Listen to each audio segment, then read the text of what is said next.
Hello दोस्तों, welcome to my YouTube channel DGO Skill.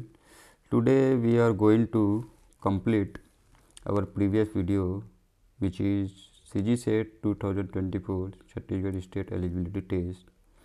ये video हमने काफ़ी दिनों से कंटिन्यू नहीं किया है, तो मैंने सोचा ये आज फिर से इसको कंटिन्यू करते हैं, क्योंकि नवंबर और दिसंबर का महीना आ ही रहा है और मोस्ट प्रोबेबली सेट जनवरी और दिसंबर के बीच में होने की पॉसिबिलिटी है। तो हम धीरे धीरे करके क्वेश्चन पेपर सॉल्व करते रहते हैं जो डिफरेंट स्टेट एग्ज़ाम में हो रहे हैं, और ट्राई करते हैं, try to understand new formula new concept, और उससे रिलेटेड जो भी टॉपिक है वो हम कंप्लीट करते हैं। ओके, तो चलिए, हमने प्रीवियस वीडियो में जो क्वेश्चन नंबर 20 में भी क्वेश्चन 20 हमने कंप्लीट कर दिया था, और बहुत सारे टॉपिक्स पे हमने डिस्कस किया ही है प्रीवियस वीडियो में। जैसे मैंने यहाँ पे लिनिएशन, फोलिएशन, निसोसिटी, पार्टिंग, ये सब बताया ही है आपको, और सेल सिस्ट का प्रोसीजर हो गया आपको, मैग्मा का सल्फाइड मैग्मा क्या होता है, और मिनरलाइजेशन, ये सारी चीज़ें तो हमने डिस्कस किया ही है। बस आप इसको ध्यान से देखते रहें, डिस्कस करें। हमारा एक टेलीग्राम चैनल है DGO स्किल के नाम से, और इसका लिंक मैं आज कमेंट बॉक्स में कर दूंगा आपको। तो आप लोग जो सेट का प्रिपरेशन कर रहे हैं, जिनका नेट नहीं हुआ है छत्तीसगढ़ में, वो आपस में एक ग्रुप बनाइए, और वहाँ पे इम्पोर्टेंट जो क्वेश्चन पेपर हैं, सॉल्यूशन है, और उस क्वेश्चन को सॉल्व करना, या जो कोई सॉल्व कर रहा है अपने घर में तो नहीं बन रहा है, तो उस ग्रुप में अपना क्वेश्चन पोस्ट कर सकते हैं। तो वहाँ पे हम लोग भी रहेंगे, और एक तरीके से वहाँ सबको एक दूसरे को हेल्प मिलेगी। ठीक है, और मुझे लगता है कि अगर कोई वीडियो ऐसी है, ऐसा कोई क्वेश्चन जो बार बार रिपीट हो रहा है, जिस पे किसी को डाउट हो रहा है, तो मैं उसकी एक अलग से लेक्चर लेके आऊँगा और उसको डिस्कस करेंगे। ठीक है, तो चलिए कंटिन्यू करते हैं हम नेक्स्ट क्वेश्चन के साथ। तो our new question is 21 question number, the triple junction between African, Indo Australian and Antarctic plate is of the type. देखिए, सबसे पहले यहाँ पे इसने पूछा है कि ट्रिपल जंक्शन जो है अफ्रीका, इंडो ऑस्ट्रेलियन और अंटार्कटिक के बीच में जो ट्रिपल जंक्शन है वो कौन से टाइप का है। तो इसको सॉल्व करना बहुत इजी है, लेकिन इससे मोस्ट प्रोबेबल क्वेश्चन अब और क्या क्या हैं इस पर डिस्कस करना हमारे लिए इस वीडियो बनाने का जो एम है वो होगा, क्योंकि सॉल्यूशन और आंसर तो हमको क्वेश्चन की में, आंसर की में मिल ही जाते हैं। तो चलिए, मैं आपको कुछ चीज़ें, इनकी फैक्ट जो है वो बताता हूँ। मैं सारी डिटेल्स तो आपको नहीं बता पाऊँगा, इसके लिए आप कोंडे की बुक्स जो है वो पढ़ सकते हैं, और एक ग्लोबल टेक्टोनिक्स की बुक है, ये आप देखिएगा। लेकिन जो इम्पोर्टेंट है, जो नए क्वेश्चन जो अभी बन रहे हैं, जो मुझे एक्सपीरियंस है क्वेश्चन का, वो मैं यहाँ आपके साथ डिस्कस कर सकता हूँ। ठीक है, तो सबसे पहले तो आप जानिए कि ट्रिपल जंक्शन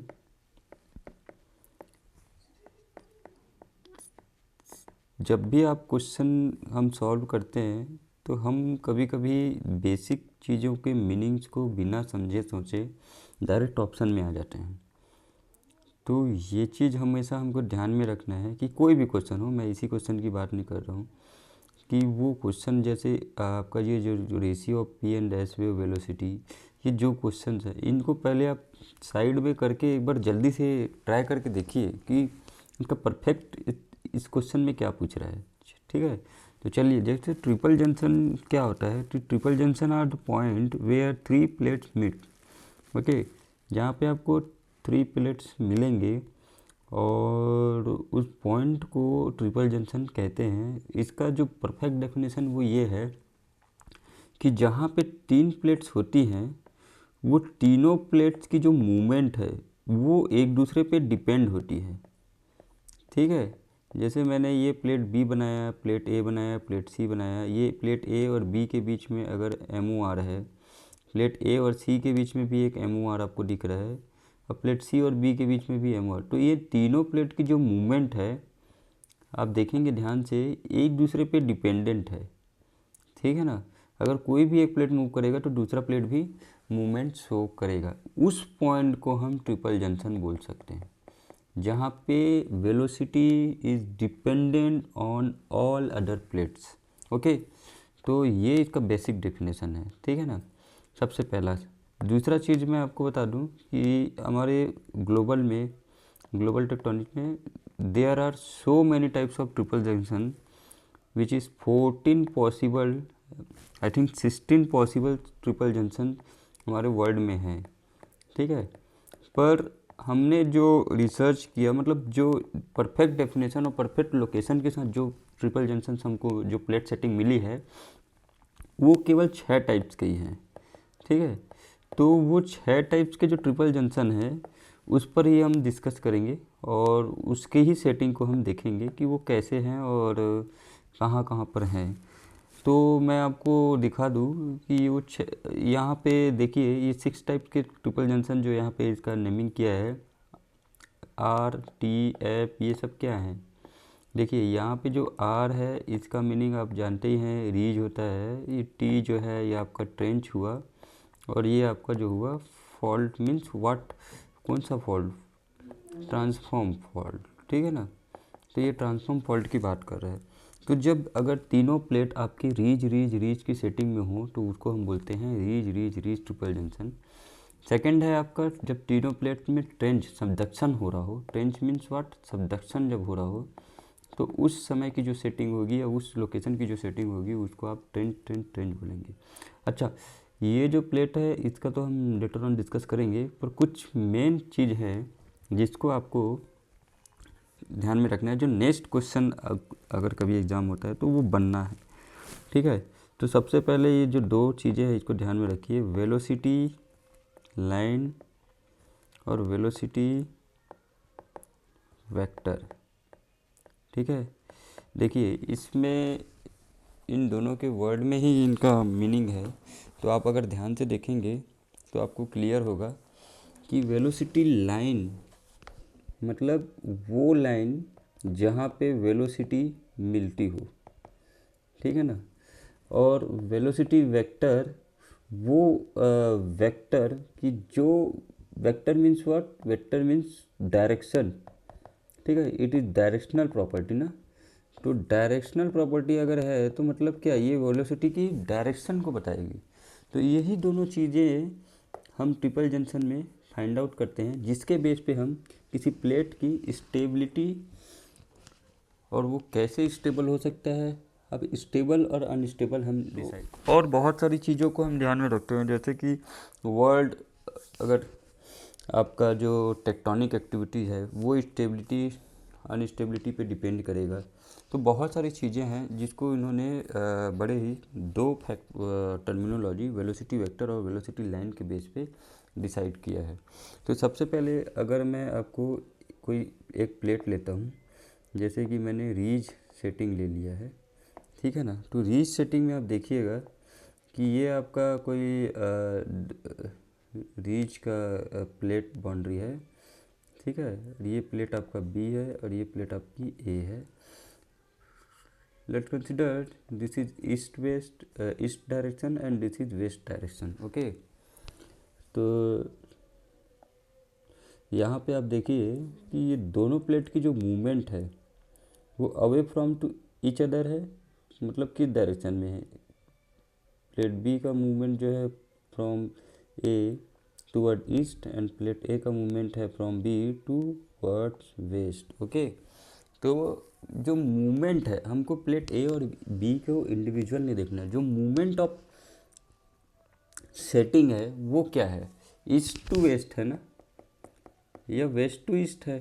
तो इसी ईस्ट टू वेस्ट या वेस्ट टू ईस्ट लाइन को जो बताती है वो बताती है आपकी वेलोसिटी वेक्टर, ठीक है। क्योंकि ये डायरेक्शनल प्रॉपर्टी है तो ये डायरेक्शन को बताएगी, ठीक है।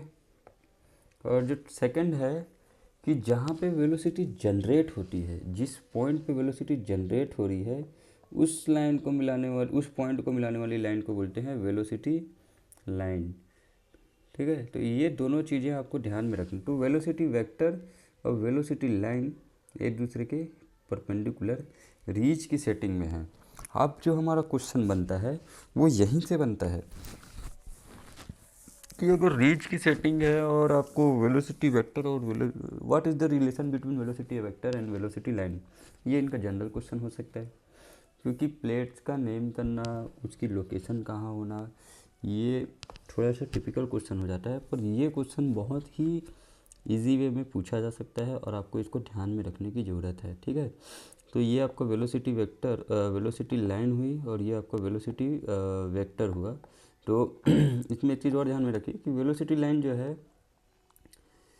वो कभी भी दो प्लेट को डायरेक्ट परपेंडिकुलरली टच कट नहीं करेगा, वो तो दोनों प्लेट की बाउंड्री से अलोंग में जाएगा, क्योंकि जो वेलोसिटी है वो ऑब्वियसली आपके दो प्लेट की बाउंड्री पे ही तो जनरेट हो रही है, तो ये कभी कट नहीं करेंगे दूसरे को। तो अभी मैंने आपको ये रीच की सेटिंग बताई है, अभी ध्यान से देखिए आप कि यही सेटिंग अगर मैं आपको ट्रांसफॉर्म फॉल्ट में लेके चलूँ, ठीक है, तो अब तब ये वेलोसिटी वेक्टर और वेलोसिटी लाइन का जो रिलेशन है वो क्या होगा हम देखते हैं। देखिए यहाँ पे ये आपका ये मूवमेंट हो रहा है प्लेट का और ये आपका मूवमेंट हो रहा है, तो इससे जो जनरेट हो रही है ये आपकी क्या है, ट्रांसफॉर्म फॉल्ट है। अब ये ट्रांसफॉर्म फॉल्ट में आप ध्यान से देखेंगे वेलोसिटी वेक्टर क्या होगा। वेलोसिटी वेक्टर तो आपका यही हुआ ना, जिस डायरेक्शन में ये मूव कर रही है प्लेट, ठीक है, ये आपका वेलोसिटी वेक्टर हो गया। और वेलोसिटी लाइन, वेलोसिटी लाइन भी आप, क्योंकि प्लेट का जो वेलोसिटी जनरेट हो रहा है मूवमेंट के लिए वो भी तो इसी बाउंड्री में हो रही है ना, ये दोनों प्लेट के बीच में, तो ये मूवमेंट भी ये जो लाइन है वो भी इसी के पैरेलल जाएगी। तो इस सेटिंग के लिए आपकी वेलोसिटी लाइन और वेलोसिटी वेक्टर दोनों क्या हो जाएंगे, पैरेलल हो जाएंगे। ठीक है, तो ये कौन सा सेटिंग है, ट्रांसफॉर्म फॉल्ट है। तो ट्रांसफॉर्म फॉल्ट में आपको वेलोसिटी लाइन और वेलोसिटी वेक्टर क्या होंगे, पैरेलल मिलेंगे।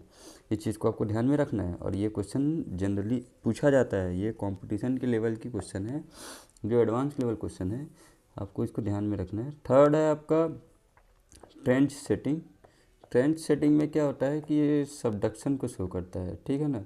अब सबडक्शन में क्या हो रहा है कि कोई प्लेट है, ये आपकी सबडक्ट कर रही है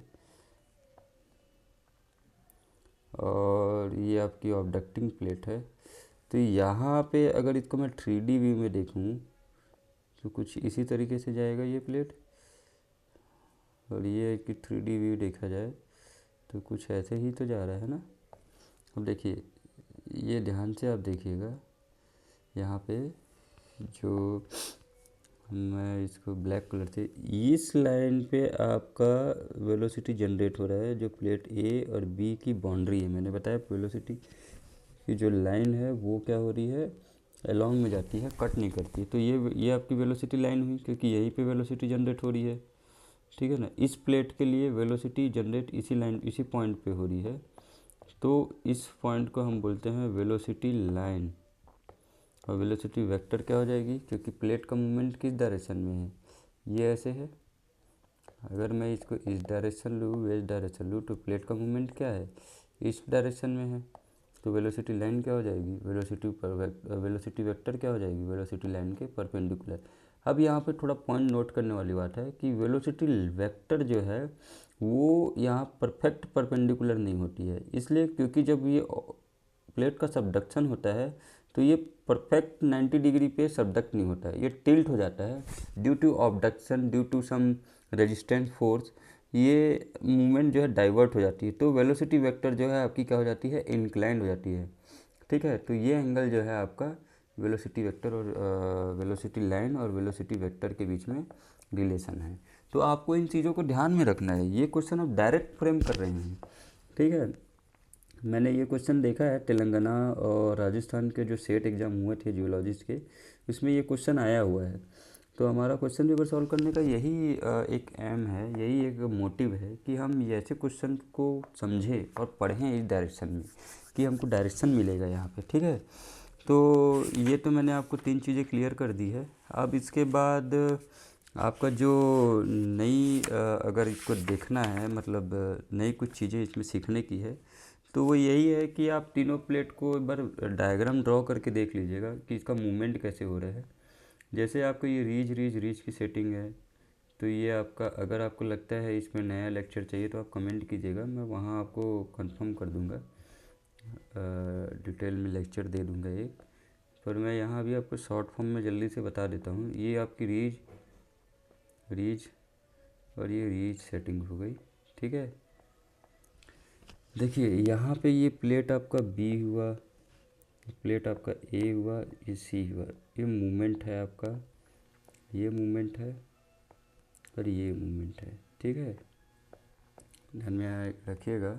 अब इसमें देखिए कि इसमें मैं आपको समझा देता हूँ। ये मूवमेंट जो है ये वेलोसिटी वेक्टर हो गई, ठीक है। इसकी मूवमेंट जो है ये वेलोसिटी वेक्टर हो गई। प्लेट बी और सी में जो ये मूवमेंट है तो ये वेलोसिटी वेक्टर हो गई, और प्लेट ए और सी में ये आपका डायरेक्शन जो है वो कुछ इस तरीके से है, तो ये आपका मूवमेंट हो गई, ठीक है। तो इसको आपको ध्यान में रखना है। अब ये डायग्राम जो है, अगर इसको मैं बाहर लेके जाऊँ तो ये कैसे बनेगा, ये मूवमेंट वेलोसिटी वेक्टर लाइन, और प्लेट ए और सी की वेलोसिटी वेक्टर लाइन ये हुई, ठीक है। अब ये अगर मैं बाहर लेके चला जाऊँ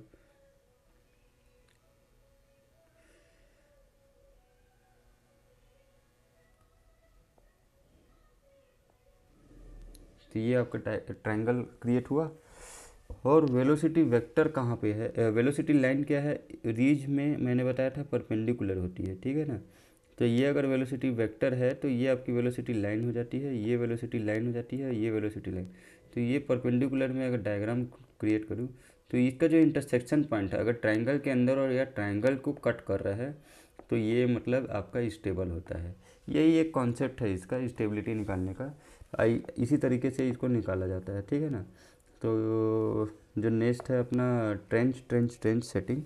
तो ट्रेंच सेटिंग में क्या होता है कि सिंपल है आपका, ये प्लेट है कोई, ये प्लेट है सेम इसी की तरीके से, और ये आपका ट्रेंच सेटिंग को शो कर रहा है, ठीक है। तीनों ओसेनिक प्लेट होंगे आपके और तीनों एक दूसरे के साथ कनेक्टेड होंगे। तो इस टाइप की सेटिंग जो है आपको कहाँ मिल रही है, सेंट्रल जापान में मिलती है।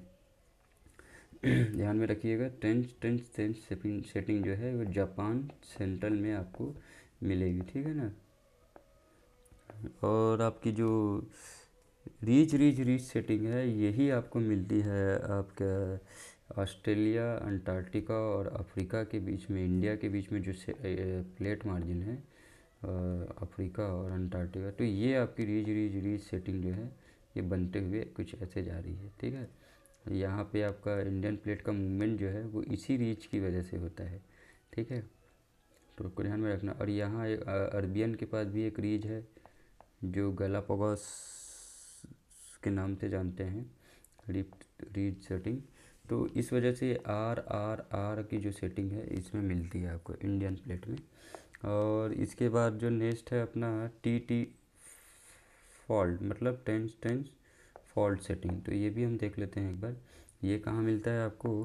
तो टेंस फॉल्ट सेटिंग जो है ये Peru Chile trench and west Chile rise में मिलेगा आपको।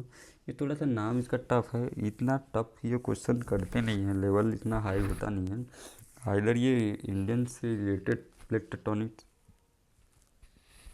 पर बात करेंगे, और या फिर ये जो वेलोसिटी लाइन और वेक्टर है इससे ये क्वेश्चन करेंगे।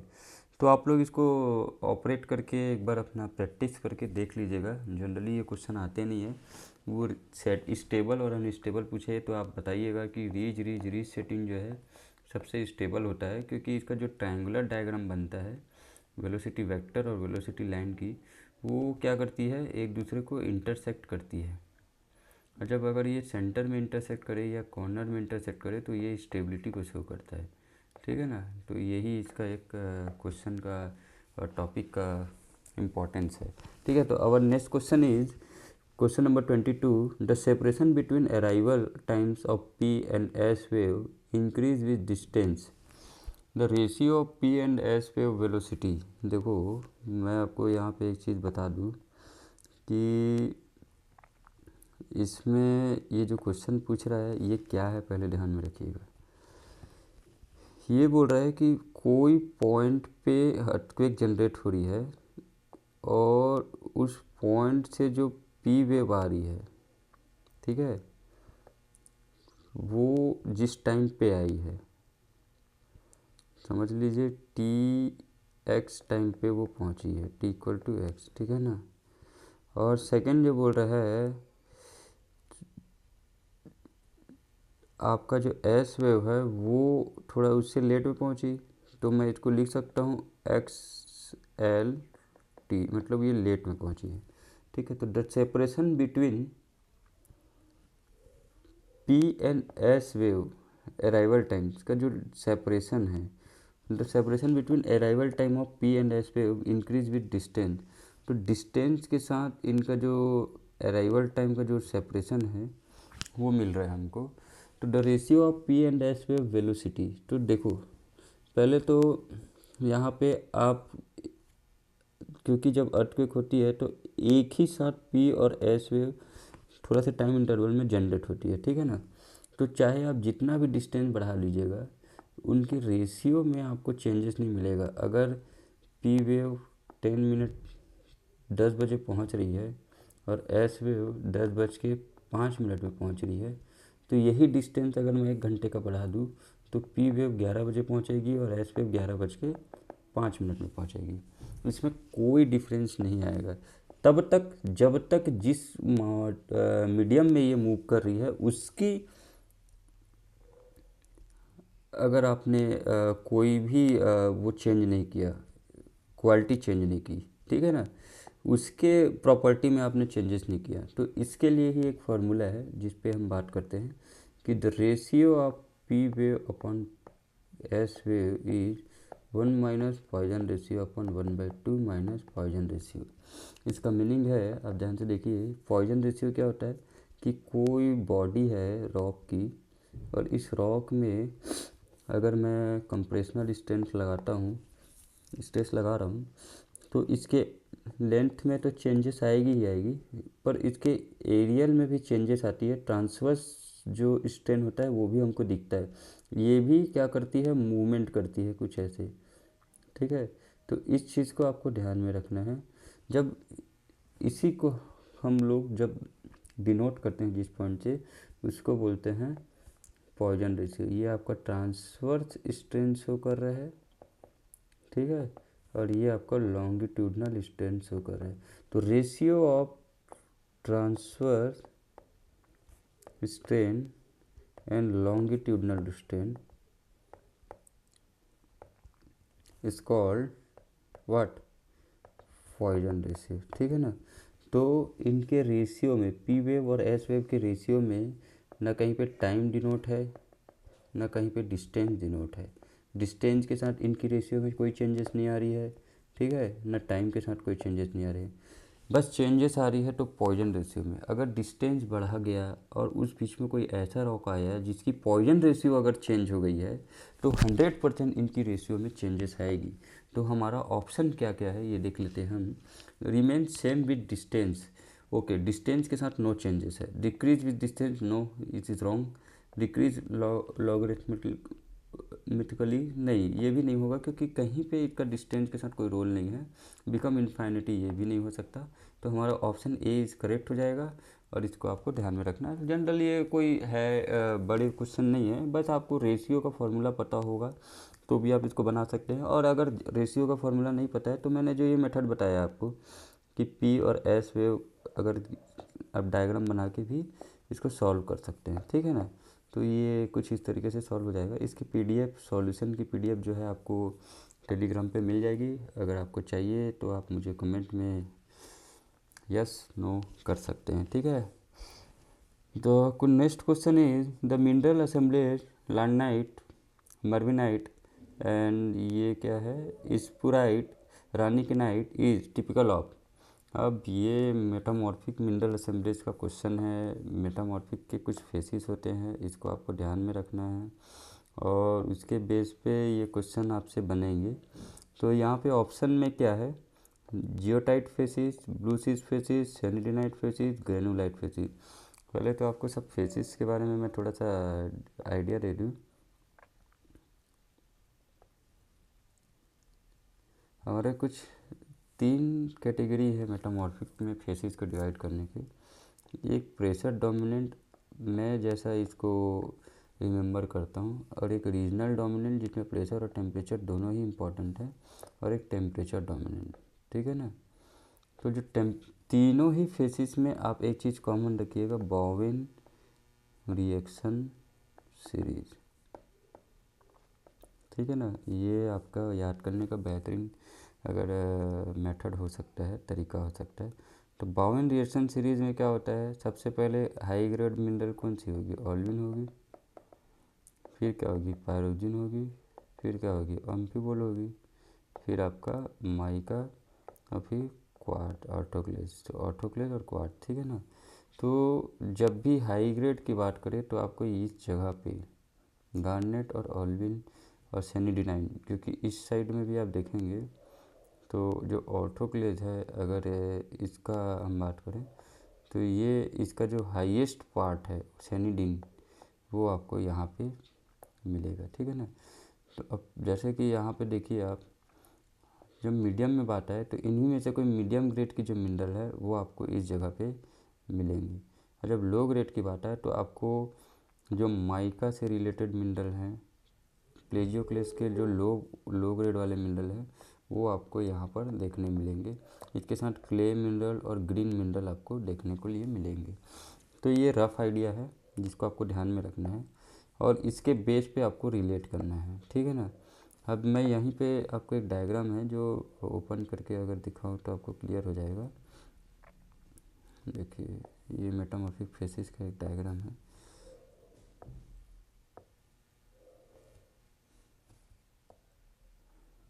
देखो, ठीक है। तो यहाँ पे आप ध्यान से देखें, तो पहले तो कितने फेसिस है आपको ध्यान में रखना है। ये ब्लू सिस्ट एक फेसिस है। तो पहले मैं टेम्परेचर के बेस पे जो फेसिस है वो बता दूं आपको। सबसे पहले आता है आपका, मैंने लो ग्रेड मिनरल बोला, मतलब अल्बाइट। बोवेन रिएक्शन सीरीज में कहाँ पर है, ये अल्बाइट है। कंटिन्यूस सीरीज में अनोथाइट है ये, तो ये अल्बाइट। तो अल्बाइट आपका लो है, तो ये देखिए अल्बाइट एपिडोट हॉर्नफेल्स। हॉर्नफेल्स इसलिए क्योंकि ये कॉन्टैक्ट है, टेम्परेचर इसकी हाई है, तो ये आपके रॉक को क्या करती है, टेम्परेचर की वजह से मेल्ट करके फाइन साइज पार्टिकल्स में कन्वर्ट कर देती है। तो इस वजह से इसको क्या बोलेंगे, हम हॉर्नफेल्स बोलेंगे। तो अल्बाइट एपिडोट हॉर्नफेल्स। ठीक है। इसके बाद जैसे ही आप एल्बाइट ग्रुप से इस साइड देखेंगे आप, तो माइका के बाद सबसे ऊपर में क्या आता है, एम्फीबोल आता है। ठीक है। अब देखिए hornblende, hornblende is the mineral of amphibole group. तो हॉर्नब्लेंड हॉर्नफेल्स। इसके बाद जैसे ही एम्फीबोल से ऊपर जाएंगे आपको क्या मिलेगा, पैरोक्सिन मिलेगा, पैरोक्सिन हॉर्नफेल्स। फिर आपको सेनिडाइनाइट मिलता है, जो ऑर्थोक्लेज वैरायटी की वोल्केनिक रॉक का एक सिंबॉलिक मिनरल है, ये इंडेक्स मिनरल है। ठीक है ना। तो इस चीज़ों को आपको ध्यान में रखना है, ये मूवमेंट क्या है। इसके बाद ये आपका हो गया कॉन्टैक्ट मेटामॉर्फिज्म का। अब ये आते हैं हम रीजनल मेटामॉर्फिज्म। रीजनल मेटामॉर्फिज्म में आप देखिए ज्यूलाइट फेसिस, फ्रेनहाइट पंपेलाइट फेसिस, ये दोनों ही इनिशियल स्टेज पे हैं। इसमें क्ले मिनरल आपको ज़्यादा मिलेंगे। ठीक है ना। क्ले मिनरल्स ये सब ज़्यादा मिलेंगे। ग्रीन सिस्ट फेसिस, यही जो क्ले मिनरल है फिलाइट के बाद जो सिस्ट में चेंज होता है, तो उस समय कन्वर्ट जो होते हैं उसी तरीके के मिनरल हैं। माइका, हाइड्रस मिनरल जो होते हैं, उस टाइप के ये मिनरल जो होते हैं इसमें मिलेंगे। जैसे एल्बाइट, एपिडोट, क्ले, क्लोराइट, है ना। और इस टाइप के एल्बाइट का जो ऊपर वाला ओलिगोक्लेज, इस टाइप के।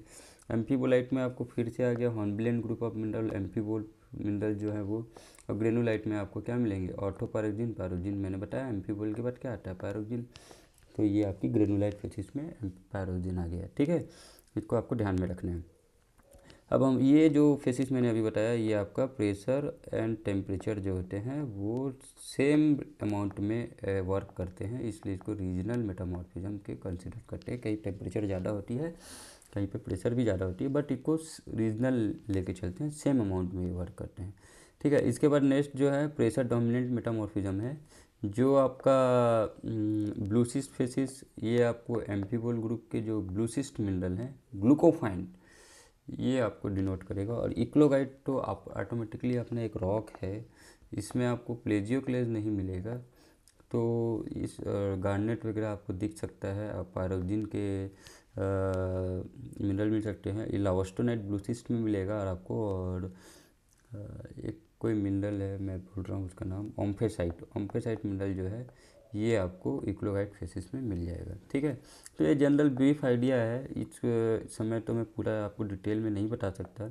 अगर आप इंटरेस्टेड हैं, इसको जानना चाहते हैं कि हाउ टू रिमेंबर इट, कैसे रिमेंबर करना है, ये जो सीरीज़ होती है पैलेटिक रॉक की, जिसमें आपका काइनाइट और इधर क्लोराइट, ये क्लोराइट और ये प्लेजियो के फेल्सपार और ये आपका जो भी मिनरल है, इसकी जो सीरीज़ होती है ACF डायग्राम, तो ये MgO वाला AFM डायग्राम, MgO FeO का जो ये सीरीज़ होता है, ये क्लोराइड, फिर ये क्लोराइड जो है आपका स्टोरोलाइट में चेंज होता है, फिर क्लोरोटाइड आता है, फिर गार्नेट आता है। इसकी जो मेटामॉर्फिक सीरीज है, रिएक्शन और कंटिन्यूस सीरीज है, ये सब अगर आपको डिटेल में पढ़ना हो तो आप बताइएगा मुझे, इस पर अलग से वीडियो बनाएंगे क्योंकि बहुत बड़ा है मेटामॉर्फिक। ठीक है, तो हमारा जो क्वेश्चन था वो यही है कि मिनरल असेंबलीज ऑफ लार्नाइट, मर्विनाइट, स्पुराइट, रानिकिनाइट।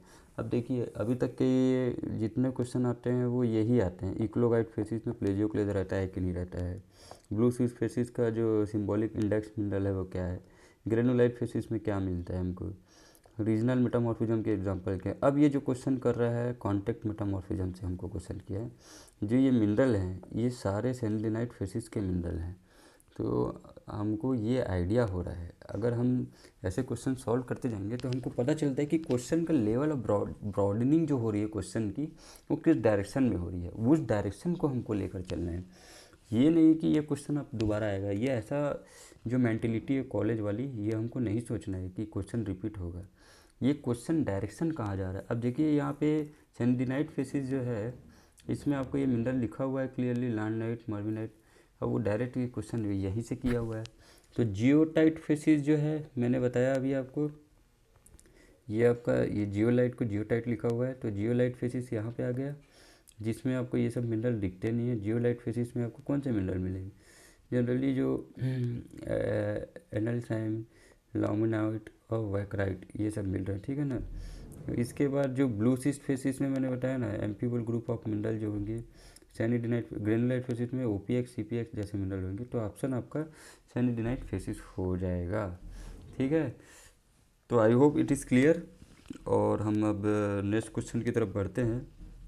वीडियो थोड़ा लंबा हो रहा है तो आप लोग देखते रहिएगा। ये फैक्चुअल क्वेश्चन है, मैं इसके बारे में आपसे बात नहीं करूँगा। आंसर इसका C के अराउंड है, C है, बट नेक्स्ट वीडियो में कभी इसके बारे में अगर मुझे अच्छे से जानकारी हो तो मैं बात करूँगा।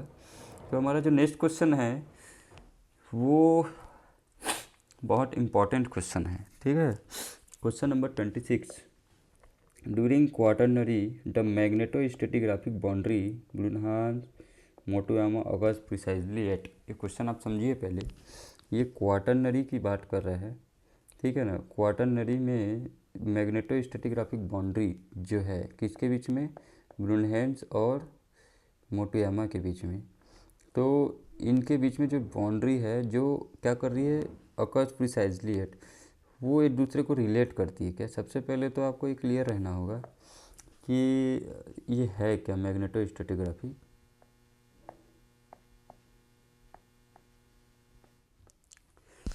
तो देखिए मैग्नेटोस्टैटिग्राफी क्या होता है कि जब इसको मैं आपको बेसिक पे थोड़ा सा लेके जाता हूँ। देखिए जब कोई हमारा MOR ओपन होता है, मिड ओसेनिक रीज बनता है जब, तो उस जगह पे होता क्या है कि प्लेट का मूवमेंट जो है ना, सेपरेशन होता है वहाँ पे। ठीक है, अगर कोई प्लेट A है और ये B है तो इसमें सेपरेशन होता है। तो इससे जो वोल्केनिक एरप्शन होती है ना, ये अगर मैं इसको कुछ 3D डायग्राम में लेके आऊँ, जो लावा निकलती है वोल्केनिक लावा, इसका कंपोजिशन क्या होता है। जो MOR में ये थोलेटिक बेसाल्ट है, ऑल्विन थोलेटिक ऑल्विन बेसाल्ट है। ये थोलेटिक ऑल्विन बेसाल्ट टेट्रा में, अगर टेट्राहेड्रा में आप जाएंगे तो आपको इसका कंपोजिशन जो है वो कुछ इसी तरीके से मिलेगा। ठीक है ना, या फिर ये थोलेटिक बेसाल्ट भी है और थोलेटिक ऑल्विन बेसाल्ट भी। तो जनरली इसमें आपको Mg और Fe के कंटेंट्स मिलते हैं इस लावा में, ठीक है ना। तो ध्यान से देखिए इसको। जब ये लावा वोल्केनिक लावा इरप्शन होती है तो इस समय जो इस लावा में जो एटम होते हैं, वो मूविंग पार्टिकल जो होते हैं एटम, ये क्या होते हैं, इसका कोई परफेक्ट ओरिएंटेशन नहीं होता, लॉक नहीं होता है। इसलिए क्योंकि एक टेम्परेचर होती है, क्यूरी टेम्परेचर, ठीक है ना। इस क्यूरी टेम्परेचर से अगर मैं, आप यहाँ पे ध्यान से समझिए, क्यूरी टेम्परेचर वो टेम्परेचर होता है जिस टेम्परेचर के बाद आपको मैग्मा का जो मैग्मा में जो इलेक्ट्रॉन्स हैं, जो एटम है, वो लॉक हो जाते हैं उस टेम्परेचर से बियॉन्ड जाने पे। मान के चलिए कि कोई क्यूरी टेम्परेचर जो है वो किसी इलेक्ट्रॉन का या किसी एटम का या किसी रॉक का या किसी भी मैग्नेट का, वो अगर 4 डिग्री है, ठीक है, तो 4 डिग्री सेंटीग्रेड तक के उसमें मेल्ट रहेगा, उसके इलेक्ट्रॉन जो हैं वो आपके क्या रहेंगे, मूवमेंट करते रहेंगे। जैसे ही 4 से नीचे 3 डिग्री, जब टेम्परेचर ठंडा हो जाएगा 2 डिग्री, तब वो क्या करेगा, वो मेल्ट जो है वो लॉक हो जाएगा, सॉलिड में कन्वर्ट हो जाएगा, क्रिस्टल में। अब उसके बाद आप उसमें जितना भी टेम्परेचर चेंज कर लो, except Curie temperature, 1 degree, 0 degree, 0, 1, 2, 3, जितना भी आप टेम्परेचर चेंज कर लेंगे, उसमें उसका जो मैग्नेटिक जो लॉक है, जो मैग्नेटिक डायरेक्शन जो लॉक हुआ है वो चेंज नहीं होगा, ठीक है ना। तो होता क्या है कि जब ये वोल्केनिक इरप्शन हो रहा था, तो इस वोल्केनिक इरप्शन के समय में अगर नॉर्थ पोल में आपके जो नॉर्दर्न साइड है अर्थ का, उसमें अगर नॉर्थ डायरेक्शन मैग्नेट का और साउदर्न साइड में साउथ डायरेक्शन है, तो जितने भी, क्योंकि ये इस समय क्या है, अबव 4 डिग्री सेंटीग्रेड टेम्परेचर रखते हैं, 10 डिग्री, 15 डिग्री, 30 डिग्री के आसपास टेम्परेचर होगा इनका, क्योंकि ये लावा है, ये गर्म है ना, अभी ये स्टार्टिंग फेज़ में है लावा, अभी कूलिंग प्रोसीजर में नहीं आया है। तो इनकी इतनी हाई टेम्परेचर होने की वजह से ये इनके जो इलेक्ट्रॉन्स हैं वो लॉक नहीं हैं अभी, ठीक है ना। तो जब ये लॉक नहीं है तो इसका मतलब क्या है, ये किसी भी डायरेक्शन में अभी इसके इलेक्ट्रॉन मूव कर रहे होंगे। तो जनरली इसका डायरेक्शन किस साइड अलाइंड होगा, नॉर्थ और साउथ है, तो ये कुछ ऐसे ही अलाइंड हो रहे होंगे अभी, ठीक है। तो इनका अलाइनमेंट जिस डायरेक्शन में अभी क्या हो रहा हो, क्योंकि ये किसी भी डायरेक्शन में मूव कर रहे हैं, तो चूँकि आपके अर्थ में तो नॉर्थ और साउथ इसी डायरेक्शन, तो ये अलाइंड हो रहे होंगे। अब जैसे जैसे कूलिंग प्रोसीजर होगा, ये जब 4 डिग्री टेम्परेचर, जहाँ इसकी क्यूरी टेम्परेचर यहाँ पहुँचेगी, उसके बाद ये क्या हो जाएगा, ठंडा हो जाएगा। ठंडा हो जाएगा तो ये क्या होगा, ये लॉक हो जाएगा। अब लॉक हो गया, अब इसके बाद 3 डिग्री 2 डिग्री में इसका मूवमेंट क्लोज, अब ये चेंज नहीं होगा। इसी तरीके से हमारे अर्थ में जब इनकी पोल में चेंजेस आ रही थी, तो डिफरेंट टाइप के मैग्नेटिक स्ट्रिप्स हमको मिलना स्टार्ट हुआ। जैसे कि आपका ये 100 साल के लिए था, अब 100 साल के बाद ये अगर साउथ हो जाए और ये अगर नॉर्थ हो जाए, आपका जो साउथ था वो नॉर्थ हो जाए, नॉर्थ था वो साउथ हो जाए, तो अब जो लॉकिंग सिस्टम होगी अबव 4 डिग्री सेंटीग्रेड, ये क्या होगी, ऐसे हो जाएगी। तो आपको अब जो मिलेगा, पहले वाला तो आपको इस डायरेक्शन में मिल रहा था, ठीक है ना, अब जो मिलेगा वो आपको क्या मिलेगा, इस डायरेक्शन में मिलेगा। तो हमको इसी तरीके से जो अर्थ में MOR के आसपास वोल्केनिक इरप्शन जहाँ पे हुई है, वहाँ पे स्ट्रिप मिलना स्टार्ट हुई है। जो स्ट्रिप कुछ ये डायरेक्शन, फिर आपका अपोजिट डायरेक्शन, फिर ये डायरेक्शन, फिर ये आपका अपोजिट डायरेक्शन में कभी, क्योंकि यही बताता है कि पृथ्वी में जो पोल हैं, जो नॉर्थ और साउथ है, वो कभी नॉर्थ इधर था तो कभी नॉर्थ इधर था, ठीक है ना। इसी से हमको पता चलता है, और इसी से हमको एक चीज़ और पता चल रही है कि इसका मूवमेंट हो रहा है, क्योंकि जब ये बना होगा तब तो, और ये जब बना होगा तब तो गर्म हुआ होगा, इसलिए लॉक अपोजिट डायरेक्शन में हुआ। तो जब ये गर्म कहाँ पर होगा, वो इस जगह पे गर्म हुआ होगा, तो अभी ये यहाँ पहुँच गया, तो इसकी मूवमेंट भी हमको यहाँ से पता चलती जा रही है, ठीक है ना। तो इन सब चीज़ों को आपको ध्यान में रखना है। तो इसी का नाम किया है ब्रूनास, मोटोयामा, गॉस और गिलबर्ट, और इसको मैग्नेटिक जो आपका मैग्नेटोस्टैटिग्राफी के रूप में इसको कंसिडर कर दिया है, ठीक है ना। तो इनका जो टाइमिंग है वो टाइमिंग आपको यहाँ पर दिया हुआ है, तो यहाँ आप ध्यान से देखिएगा।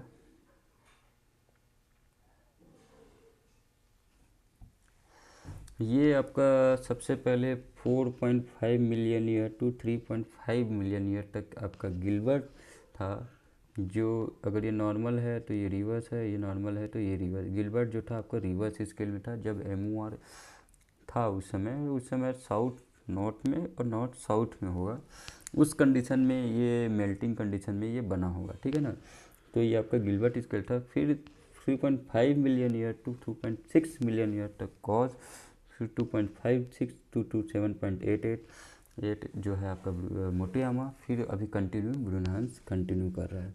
तो इसमें आपका जो ओवरलैपिंग टाइम है जिस समय ये दोनों प्रिसाइजली अकर थे, वो आपका टाइम जो है वो 0.78 वाला टाइम है। इस टाइम पे गिलबर्ट और मोटोयामा दोनों एक दूसरे से सेपरेट हुए हैं।